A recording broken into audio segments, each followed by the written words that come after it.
হচ্ছে না। এ ব্যাপারে তোমার মাথা না ঘামালেও চলবে, তুমি এখন এসো। কিন্তু ম্যাম যে আমায় বারবার করে বলে দিয়েছেন। বললাম তো সময় হলেই যাব, বারবার এক কথা বলছো কেন? সেরকমই তো অর্ডার আছে মেজবাবু। আপনি কিন্তু শুক্রবারের, এই যে দেখুন আসল কথাটাই না ভুলে গেছি, শুক্রবার কিন্তু রূপম দাদা আর কনের আশীর্বাদ। কি? হ্যাঁ, ওই যে কি যেন নাম, হ্যাঁ ঝুমুর, ঝুমুরের আশীর্বাদের দিন ম্যাম ঠিক করেছেন শুক্রবার। তাহলে বুঝতেই পারছেন পৃথিবী উল্টে গেলেও রূপম দাদাকে কিন্তু তার আগে পৌঁছাতেই হবে।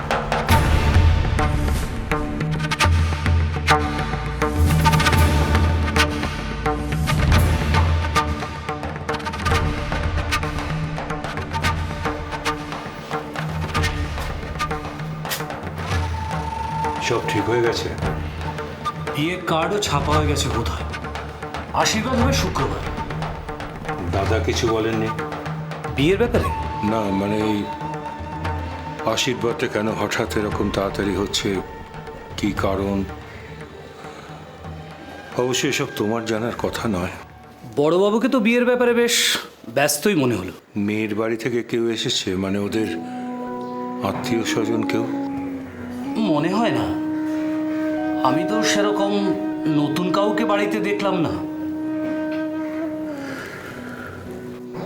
তুমি এখন যাও সুখেন।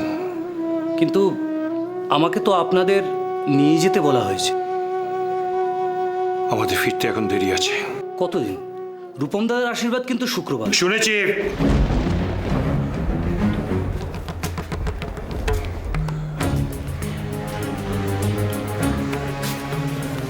শুনেছি।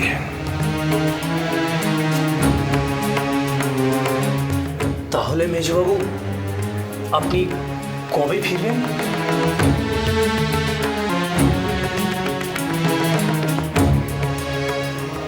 আসলে আমাকে তো ম্যামকে গিয়ে প্রশ্নগুলোর উত্তর দিতে হবে। আমাদের আরো দিন তিনেক লাগবে। 3 দিন মানে কালকে হচ্ছে মঙ্গলবার, বুধ, বৃহস্পতি। সুখেন, তুমি এখন এসো।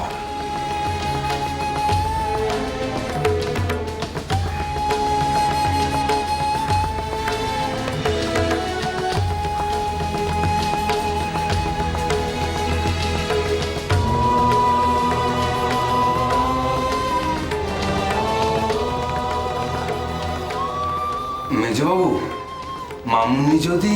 কানাই, সিদ্ধান্তটা আমার, দামিনীর নয়।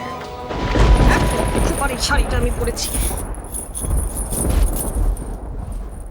বাজে রং। ভালো শাড়ি। কি হচ্ছে কি? এটা ঘর না লন্ড্রি? তাতে তোমার কিছু এসে যায় বুঝি? ঘরই হোক বা লন্ড্রি হোক, তোমাকে যেখানে থাকতে দেওয়া হবে সেখানে তুমি হাসি মুখে থাকবে। ঘাস পাতা যাই খেতে দিক না কেন, সোনা মুখে মুখ বন্ধ করে টু শব্দ না করে তুমি সেটাই খাবে, বুঝেছো? আমার বউ বাচ্চাদের ছেঁড়া শাড়ি কাপড় পরে রেখে দিলে সেটাই তুমি বিনা বাক্যে মেনে নেবে। হ্যাঁ, তুমি তো আসলে সাধারণ মানুষ নও, তুমি হলে সদাশিব, পরমহংস। দাঁড়াও দাঁড়াও দাঁড়াও, আমার খাওয়া পড়া নিয়ে তোমার মাথা ব্যথা তো কখনো দেখিনি। তার মানে তোমার আসল কমপ্লেনটা হচ্ছে ওই তৃতীয়টা, কি যেন বললে? বউ বাচ্চাদের ছেঁড়া জামা কাপড়, তাই তো? অবশেষে সেটা বুঝতে পেরেছো তাহলে? হ্যাঁ বুঝেছি বই কি, আর বুঝেছি বলেই তো অবাক হচ্ছি। কারণ তোমাকে ছেঁড়া শাড়ি পরে দেখার সৌভাগ্য আমার কখনো হয়নি। হয়নি না? কি করে হবে? কোন দিন নিজের বউয়ের দিকে একটু মুখ তুলে তাকিয়েছো শুনি? হ্যাঁ এই তো দেখছি, দেখো ড্যাব ড্যাব করে দেখছি, হাঁ করে দেখছি। কি সুন্দর ঝকমকে চিকমিকে শাড়ি পরে রয়েছো তুমি। আচ্ছা, তোমার কি একটু লজ্জা করে না? এই বাড়িতে তো আরেকটা বউ আছে, কে তো কি? তার সাজ পোশাক শাড়ি গয়না দেখে তারপর তার পাশে আমার সাজ পোশাক শাড়ি গয়না দেখে তোমার একটু একটু কমপ্লেক্স হয় না? হ্যাঁ সেটা হয়, কমপ্লেক্স হয় যখন তোমার শাড়ি গয়নার ঠেলায় চোখ ঝলসে যায় আর তার নিচে তুমি চাপা পড়ে যাও, তখন আমার কমপ্লেক্স হয় বই কি। আর আমার কখন কমপ্লেক্স হয় জানো? যখন মনে পড়ে যে বিয়ের এতগুলো বছর কেটে যাওয়ার পর তুমি কোনোদিনও আমার জন্য ভালোবেসে একটা শাড়ি বা ভালো গয়না এনে দাওনি, তখন। আমি হাতে করে শাড়ি গয়না নিয়ে এলে তোমার পছন্দ হতো? তুমি তো আগেই প্রাইস ট্যাগটা উল্টে দেখতে, তাই না? কি বলে তুমি? কি বললে? হ্যাঁ, কথায় আছে না, দুষ্টের ছলে অভাব হয় না। যাকে মোদ্দা কথা হলো যে রূপমের আশীর্বাদে পড়ার মতন আমার কোনো শাড়ি গয়না কিছু নেই, নেই, ব্যাস। আহারে, সত্যিই তো কিচ্ছু নেই, শাড়ি গয়না কিচ্ছু নেই, কিচ্ছু নেই, একটাও নেই। একটা কাজ করো না, তুমি বরং মামুনির কাছে চলে যাও, দেখবে একটু করলেই সব ম্যানেজ হয়ে যাবে। হ্যাঁ, কারণ তোমাকে সন্তুষ্ট করার মতো শাড়ি গয়না কিনে দেওয়ার সামর্থ্য আমার নেই। রায়চৌধুরী পরিবারের ছেলে হয়ে এই কথাটা বলতে তোমার একটু লজ্জা করলো না? না করলো না, করলো না আমার লজ্জা, কারণ অন্যের সম্পত্তিকে নিজের সম্পত্তি ভেবে টাকা ওড়ানোর অভ্যেসটা আমি এখনো ঠিক রপ্ত করতে পারি। নিজের দাদাকে দেখে তো একটু শিখলেও পারো। কি শিখতে বলছো তুমি? হ্যাঁ, কি শিখতে বলছো? রূপমের সম্পত্তিতে খাবলা দেওয়া? সরি, আমার দ্বারা ওটা হবে না।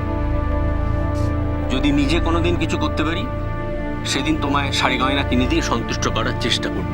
কে কোনোদিনও কিছু করবে? তুমি? তোমার মুরদ কতদূর আমার জানা আছে। তা জানোই তো, বলছো কেন? বলছি তোমার সুবুদ্ধি জাগানোর জন্য, বুঝলে? তোমার সুবুদ্ধি জাগানোর জন্য।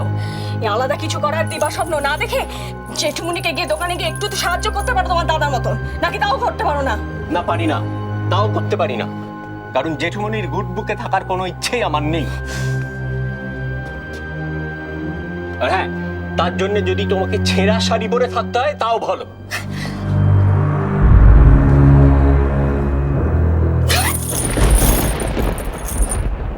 মেয়েটার কি হবে বলো তো জয়া? ওকে নিয়ে বড় চিন্তা হচ্ছে। চিন্তা তো আমারও হচ্ছে, শুধু দুর্গার কথা ভেবে চুপ করে আছি। কি যে কপাল করে এসেছে মেয়েটা, আশীর্বাদটাও। আমি তো জ্ঞান তো কখনো কারো কোনো ক্ষতি করিনি, তবে আমাদের এত বড় ক্ষতি কে চাইলো বলো তো? কে ক্ষতি চেয়েছে সেসব না চিন্তা করে বরঞ্চ মেয়েটার কথা চিন্তা করো। দুবার বিয়ের কথা ঠিক হয়ে সব নষ্ট হয়ে গেল। আমি একবার সুদর্শন বাবুর কাছে যাব। ওর মুখে যাবে বলো তো? আমি দুর্গার জন্য একটু অপমান সহ্য করেই নেব। সুদর্শন বাবুর পায়ে ধরে ক্ষমা চাইবো আমি। তুমি বুঝতে পারছো না জয়া, এরপর লোক জানাজানি হবে, তখন মেয়েটার বিয়ে দিতে পারবো না আমরা। আমাদের মেয়েটা অরক্ষণীয় হয়ে থেকে যাবে। না না, তুমি বরং সুদর্শন বাবুর কাছে যাও, গিয়ে বলো উনি যেন সুপ্রিয়ার সঙ্গেই দুর্গার। না মা,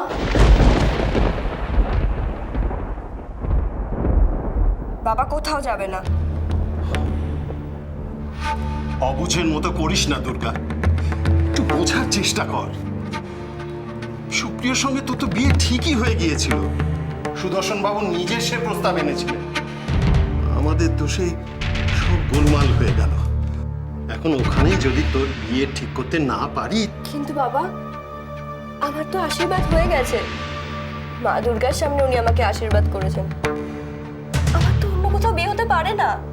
দুর্গা, তুই বাবা, তুমি কাউকে কোনো অনুরোধ করবে না। আমার ভাগ্যে যা আছে তাই হবে বাবা। তা চেষ্টা করেও কেউ পাল্টাতে পারবে না।